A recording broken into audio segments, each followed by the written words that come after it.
ఓం నమః శివాయ. శ్రీశైల మల్లికార్జున. ఓం నమః శివాయ. ఓం నమః శివాయ. చిలక జోషం అంటండి ఇప్పుడు ఉంది, ఇక ముందు గుడుక ఉంది. ఇంతవరకు ఏ కాలం నుంచో చిలక జోషం ఉందండి. నమ్మండి, వినండి. 12 రాసుల మీద డిసెంబర్ నెల 1 తారీఖు నుంచి 7వ తారీఖు వరకు ఏ రాశి మీద ఎంత గురుబలం ఎంత ఉంది, ఏ రాశి మీద శని బలం ఎంత ఉంది, మంచి ఎంత, చెడు ఎంత, లాభం ఎంత, లుక్సాన్ ఎంత, కష్టం నష్టం సుఖం దుఃఖం మొత్తం చెప్తా వినండి. చిలకమ్మ, కన్యరాశి వాళ్ళ శాస్త్రం ఎట్లా ఉంది, కన్యరాశి వాళ్ళ భవిష్యవాణి ఎట్లా ఉంది, కన్యరాశి వాళ్ళ జ్యోతిష్యం ఎట్లా ఉంది. చిలకమ్మ, కన్యరాశి వాళ్ళ భవిష్యవాణి జ్యోతిష్వాణి.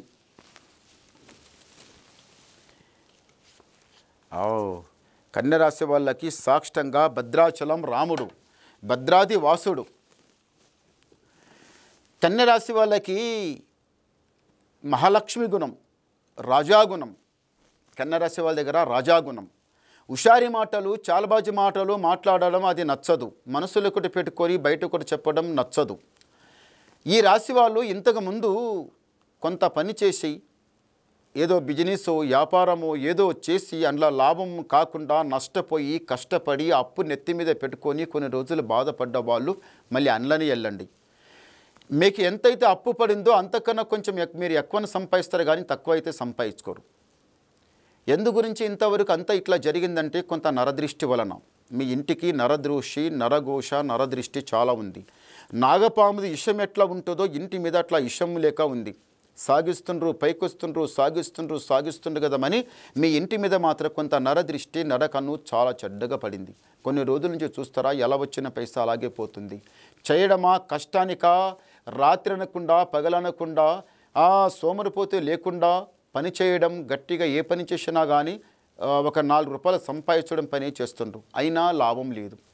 కొంత పని చేసి ఇంత సంపాదించిన వాళ్ళు ఉన్నారు. మీరు రాత్రి పగులు కష్టపడినా మీరు ఏం పైకి వస్తలేరు, ఆనే ఉన్నారు. మనసు లోపల వ్యక్తి చాలా ఘనంగా ఉంది, తెలివి చాలా ఘనంగా ఉంది, చదువు ఉంది, తెలివి ఉంది. ఏదో చేస్తాం పైకొస్తాం అంటున్నారు, కానీ పైకి రావడం లేదు. ఇంతవరకు మీరు ఒక జాబ్ గురించి, ఒక బిజినెస్ గురించి, బిజినెస్ పెట్టాలి, నేను పైకి రావాలి, అది కాక ఒక జాబ్ గురించి ఆలోచించి ప్రైవేట్ జాబ్ కావచ్చు, దానికన్నా మించింది గవర్నమెంట్ జాబ్ కూడా కావచ్చు, ప్రయత్నం చాలా చేస్తుండ్రు, కానీ అయితలేదు. మరి ఆ జాబ్ వస్తుందా రాదా, మాకు అవుతుందా కాదా? కన్యరాశి వాళ్ళు మరి అవుతుందా రాదా, రాదా అనుకుంటున్నారు, కానీ పక్క అవుతుంది. ఈసారి ఇంతవరకు మీరు ప్రయత్నం చేస్తుండ్రు కదా, కాలేదు కదా, ఇప్పుడు అవుతుంది. మీరు ఏదైతే ప్రయత్నం చేస్తుండ్రో మీ దగ్గర ఒకటి పట్టుదల బాగుంది, మనసులో అనుకున్నారో అనుకోండి, పట్టుదల అది వదిలిపెట్టరు. ముందు ఒక మాట వెనక ఒక మాట మీరు మాట్లాడరు. ఏ మాట ఉన్నా సూటిగా ఉన్న మాట ఉన్నట్టే నోటి ముందులే చెప్తారు, భయపడరు. కోపం కొంచెం ఎక్కువ. కోపం వచ్చిందంటే దవదవ మాట్లాడడం. ఎంత తీస్మార్కుడు ఉన్నా వాడు ఎలాంటి మాటలు మాట్లాడినా భయపడకుండా మాట్లాడతారు. జ్ఞానం బాగుంది, తెలివి బాగుంది. 7 కొండల మెట్లు శ్రీశైల మల్లికార్జున స్వామి దర్శనం చేసేది ఉంది. సుఖంగా ఉంటారు, సంతోషంగా ఉంటారు. రాజా బతికే టైం వచ్చింది. కానీ అన్నిటికన్నా ముందు ఇంటి మీద ఉన్న ఈ నరదృష్టికి దూరం చేసుకోండి. నరదృష్టి ఒక నెత్తి మీద పెద్ద ఒక గుండు లేపుకపోయినట్టు, అది ఒక బరువు. అది ఎప్పటికైనా ఏడవ దగ్గర కూలపడతారు, కానీ చివరి వరకు నడవలేరు. ఈ దృష్టి ఉంటే, దృష్టి లేకపోతే లాస్ట్ వరకు ఎంతవరకైనా కానీ నది ఎక్కడ పుడుతుంది, ఎక్కడ పోయి సముద్రంలో పడుతుంది. అలాగే మీరు కూడా ఎక్కడి నుంచో ఎక్కడిదొంకో చివరి వరకు ప్రతి పని కూడా సాగిస్తారు, బాగుంటుంది.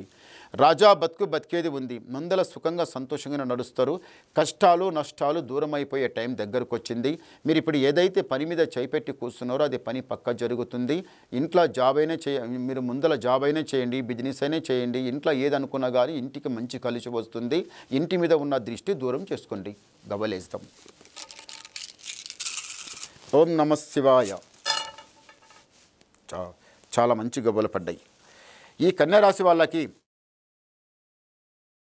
ఆదాయం 14, వ్యాయం 2, రాజపూజ ఫలం 6, అవమానం 9. అంటే గురుబలానికేం తక్కువ లేదు, శని బలానికేం తక్కువ లేదు. శని బలం గుడిక మంచి స్థానంలో ఉంది, గురుబలం గుడిక మంచి స్థానం ఉంది.